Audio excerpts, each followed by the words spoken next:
All right, welcome back for another deep dive. Today we're looking at something really important, especially for those of you prepping for the UPSC exams out there. Yeah, definitely a crucial topic, especially if you're focusing on international relations. Exactly. Globalization, poverty, and inequality. We'll Hmm. be looking at how these things all connect. Absolutely. It's a complex topic, a lot of debate about it. Definitely. Yeah. We'll be breaking down some of the arguments and evidence from the sources. Hopefully you'll be able to get a better grasp of how it all works and maybe form some of your own conclusions. Sounds good. So let's jump right in. Does globalization actually help reduce poverty and inequality? Or does it make things worse? The big question. There's no easy answer. Right. Lots of different perspectives on this. Yeah, some people see globalization as this force for good, helping lift millions out of poverty. Right. But others see it as a system that really only benefits those at the top, the wealthy, at the expense of the poor. Exactly. And to navigate this whole debate, you really need a good understanding of some key concepts. Definitely. And some real-world examples, too. Absolutely. So let's start with a model that's super helpful for this kind of analysis, the core-periphery model. Ah, yes, from world systems theory. Right. So imagine the global economy as like a three-tiered structure. Okay, I'm picturing it. At the top, you have your core countries. These are mostly in the global north, like think the US, Japan, those major players. Right. They're the ones with the advanced tech, high-value production. All the global finance stuff, too. They pretty much call the shots. Exactly. Then you have the periphery. These are mostly in the global south. And they often rely on exporting raw materials, providing cheap labor to the core. They tend to have weaker economies and face a lot more development challenges. Then in between, we have the semi-periphery, These are countries going through rapid industrialization. experiencing some serious economic growth, but they haven't quite reached the core level yet. Think China and India. It's really shaking things up. Okay, so those are our three players: core, periphery, and semi-periphery. Now, critics of globalization say this structure is actually reinforced by globalization itself. Right. So how does that work? Well, they argue that multinational corporations, TNCs as they're called, exploit resources and cheap labor in the periphery. But the profits, they flow back to the core. So that widens the gap even further. Exactly. Imagine a TNC sets up a factory in Bangladesh, right? They take advantage of the low wages there. Then the clothes they produce are sold at much higher prices back in those core countries. And who benefits the most in that scenario? The TNC and its shareholders, not the workers in Bangladesh. Right, it's like this global supply chain. Value is extracted from the periphery, ends up concentrated in the core. Yep. That definitely fuels the argument that globalization can make inequality between countries worse. Absolutely. And this isn't just in manufacturing, right? No, not at all. You see it in agriculture, natural resource extraction, pretty much across the board. Now let's talk about free trade. Sounds like a good thing at first glance. Yeah, open markets, competition, lower prices for everyone. But some critics say that free trade isn't always truly free. Right. There are definitely some issues with the way it plays out in reality. Wait, but how can free trade not be free? That seems a bit contradictory. Well, think of it like a boxing match, right? You got a heavyweight champion in one corner, and then you got a novice in the other. Okay, I'm seeing where you're going with this. Even though they're both in the ring, you can pretty much predict the outcome, right? Hmm. There's just this power imbalance between developed and developing countries. So even if the market is technically open, it doesn't mean that everyone has an equal shot. Exactly. And a great example of this is agricultural subsidies. Rich countries like the US and the EU, they often give massive subsidies to their own farmers. So that allows them to produce goods at really low prices, artificially low even, And then they pressure developing countries to open their markets to all these subsidized goods. which can really hurt local farmers. Undercut them completely. Yeah, And it disrupts domestic agriculture. it's kind of like saying free trade for you, but we'll protect our own industries. Seems a bit hypocritical, no? You could definitely say that. Yeah. And this can have some pretty devastating consequences for people in developing countries, especially those in rural areas. Right, because the majority of the world's poorest people depend on agriculture for their livelihoods. Exactly. And when their markets are suddenly flooded with these cheap imports, it pushes them further into poverty. So this isn't just about numbers on a spreadsheet. This is about real people's lives being affected. It is. It's a human issue. Yeah, that's a really important point. We can't forget about the human side of all this. It's easy to get lost in the theories. Definitely. And for all you UPSC folks out there, this is a perfect example of understanding those global power dynamics. You need to see through the rhetoric. The rhetoric of free trade. Exactly. Analyze who actually benefits from these agreements. Who's left behind? Spot on. And it's not just about inequality between countries either. Right. Globalization can actually make inequality within countries worse, too. Okay. How so? Well, think about it. As these companies go global, they get more and more leverage over governments. Right. It's like they can say, give us what we want, or we take our business elsewhere. So it weakens labor unions. Potentially, yeah. Could lead to lower wages, worse working conditions for a lot of people. And then governments start competing for foreign investment. Exactly. Offering tax breaks and all sorts of incentives to corporations. Which can mean less money for things like social programs, public services. Right. So it becomes this race to the bottom. Governments trying to outdo each other to attract these businesses. And sometimes that means sacrificing the well-being of their own citizens. Yeah, it's a tough situation. Definitely. And then you have that whole trickle-down theory. Oh, yeah, that's a popular one. The idea that helping the wealthy get wealthier will somehow benefit everyone else. Right. The whole rising tide lifts all boats analogy. But does that actually hold true? Well, evidence suggests maybe not.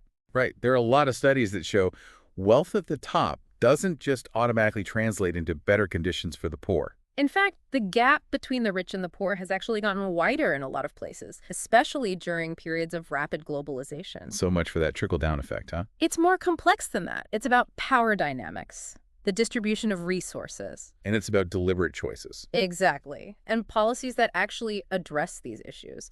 Now, it's important to acknowledge that there's another side to this whole globalization story, though. Okay, yeah, let's hear it. There are a lot of people who argue that globalization is a force for good overall, that it helps pull millions of people out of poverty, creates opportunities for developing countries to catch up. So they're saying don't just focus on the bad stuff. Look at all the progress that's been made. Yeah, precisely. A lot of pro-globalization folks argue it's what they call a positive sum game. Everyone has the potential to benefit. Okay, I see. They often point to the incredible economic growth in a lot of developing countries. Which has largely been driven by their integration into the global economy, right? Exactly. And think about Thomas Friedman's concept of the flattening world. Oh, yeah, I've heard of that. He basically argues that globalization, and particularly advances in tech and communication, have really leveled the playing field. So now individuals and companies in emerging economies can compete on a more equal footing. Right. Geography matters less and less when it comes to economic opportunities. Interesting. And there have been some really impressive success stories. The newly industrialized countries, NICs they call them, Right. places like China, India, and some of the East Asian tigers, they've seen some incredible growth and poverty reduction through strategic engagement with the global economy. It's interesting to think about those countries specifically. They've really used globalization to their advantage. Yeah, not just been exploited by it. And they've done it through a couple of different strategies. One is called import substitution industrialization. Basically, they try to develop their own industries to replace imports. And the other is called export-oriented development, where the focus is on producing goods for the global market. So it's not just about participating in the global economy, but actively using it to help development. Exactly. And for our UPSC viewers, this is super important. Yeah, pay attention. Really understand these strategies, how they work, the successes, and the challenges. Because you might get asked about it on the exam. Definitely could.